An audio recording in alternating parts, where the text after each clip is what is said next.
because you were saying that you raced a stock Surron Ultra B in the Tennessee Knockout last year. With wheels and tires only. With wheels and tires only. Yeah. How did that go? Why don't you break that down for me? It was definitely a struggle. Like, granted, you can only do so much with tuning in general on the suspension. Like, I did a bit of rebound, but the compression knobs don't necessarily do that much. And they're like these crazy spring forks. So it definitely made it like, okay, I only have so much here. So I kind of just got to like muscle through it, and I hadn't been doing any moto riding at that point intensively. So like I didn't have any sort of moto fitness. So I'm just like mountain bike guy, like, all right, like here we go, hard enduro, So it was definitely a challenge, but I just halfway through the race, I just have to slow down and let myself recover. Yeah, and, for sure. Just so I could last through the, it's like took me like 2 hours and 10 minutes or something last year to do the main race on Sunday, I believe. So how did that compare to other riders that you were riding against? Like if, how did you stack up with like a bone stock bike? Is it one lap? Is it one continuous, or are you doing multiple? One continuous Okay. for the amateur class that we did. Yeah, so I actually fared pretty well. I ended up 4th overall on Sunday. So I got 4th because it's a national championship weekend. Yeah. So I got, one of the big AMA plates with a number 4 on it. It was pretty sick. That's sweet. But yeah, I just kind of, muscled through and, used my prior trials experience and motorcycle background from when I was a kid to kind of like, okay, like I know I can finish this race to get through it. Like just, make sure you don't blow yourself up type deal. Just how much of check. Was that like mental, like getting into, because obviously you're at a disadvantage, but it's not even about that. Like at that point, you're kind of just there for you. You're just racing for yourself. Like I want to see how well I can do in these conditions. So like getting to that point, like how did you feel mentally after that? Like, was that like your first step to like, hey, I kind of want to take this e-moto stuff a little bit more serious, or like where were you at there? Yeah, I couldn't be more the case, like I definitely knew I could finish the event. I just had no expectations of how I wanted to do, but when, they do a qualifying session on Friday and I ended up 1 second off the winning time. Really? With a crash, with a pretty heavy crash. I like mistimed a splatter and then just went over the bars, like pretty heavy. So, I was like, dang, like I'm pretty on it. I bet I have a decent chance at winning this race, but I just didn't have the skill and overall endurance to, keep that intensity throughout the entire race. So it was kind of like, okay, I got some work to do, but let's just go out there and have some fun pretty much, because it was just all fun for me coming from mountain bike racing. It was totally new, like never raced hard enduro before. So I was just like stoked to be there. Yeah. Like seeing Billy Bolt, Manny Lettenbichler, and all those dudes, Cody Webb, just out there ripping. I'm like, dude, savages. Like these are all dudes I looked up to as a kid, like when I was racing, motorcycles. So it was really cool to like be in the same environment as them and like be doing something totally new to me. It's just an awesome experience. I think like, so you're going this year, you have a completely different bike, completely different everything. Where do you think, so now you have like a year under your belt. You've been riding pretty consistently, right? You've been on them. So are you, the bike that you've been riding, your current Ultra, have you had an opportunity to do any modifications to it previous to now? Like, or were you kind of like pigeonholed still riding the stock bike? Because I saw one of your videos, you had Sirris on it. So when were you able to start modifying it to like see how well you could progress on that bike? It was very shortly after Tennessee Knock. Actually, immediately after the race, Sirris approached me and was like, "Hey, we really see some good potential in you and love your, your personality and such. So we'd love to have you on the brand," which is super cool. Like Phil, Kent, Graham, Josh, like all those guys are just top-notch people. And they're all Americans, which means a lot to me, personally. Yeah. So it was just super easy and natural. Like we tested at my parents' house in their backyard and all the trails I grew up riding since I was 10 years old. That is what so I mean? sweet. Like I was literally in my own backyard testing, this suspension, which was just super cool. And like, it's just the biggest thing for me personally is like, not only is it super consistent, like I've had the same set on since a couple weeks after Tennessee Knockout last year, like no rebuilds, nothing. Well, like, that's where I'm at. I think I have like close to 700 miles on my set. And it's just like my bike's completely torn apart right now, like getting fixed. But I mean, it's the fact that you can ride hard for 700, 1,000 a year, whatever that looks like for you, and not have to really service it.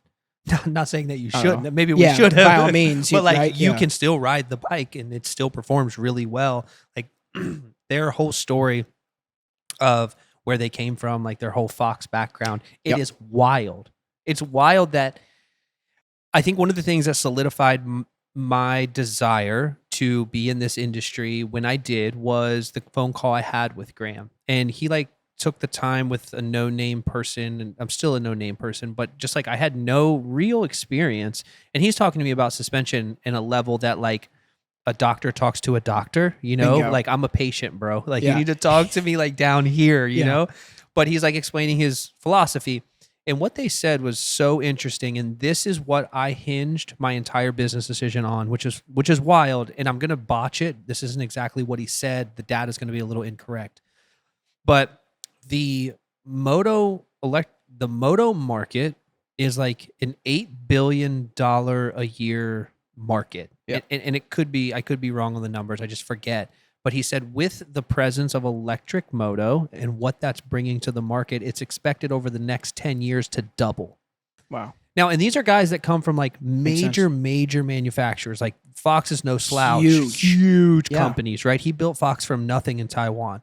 And they're leaving. I'm sure they were getting paid enough to be happy, right? Mm-hmm. But for whatever reason, they saw an opportunity in the electric side but they're not just talking like e-motos. They're talking like e-side-by-sides. They're talking about all the things that are to come in the future. And when I heard him say like how much the motorcycle or electric motorcycle was going to impact the overall motorcycle market, I was like, well, this is a no-brainer. Mm-hmm. Like if I was on the fence at all, which I probably wasn't, but like that information that he was sharing was so helpful in me saying, all right, well, I'm going to do this, you know? Absolutely. And I think people really underestimate these electric bikes.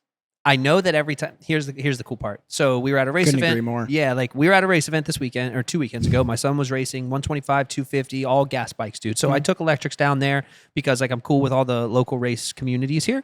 So I took Electrix down there, took some bikes, and like it's so crazy that like most people will come over and when they're like, hey, do you mind if I like take it around? I'm like, yeah, man, go ahead.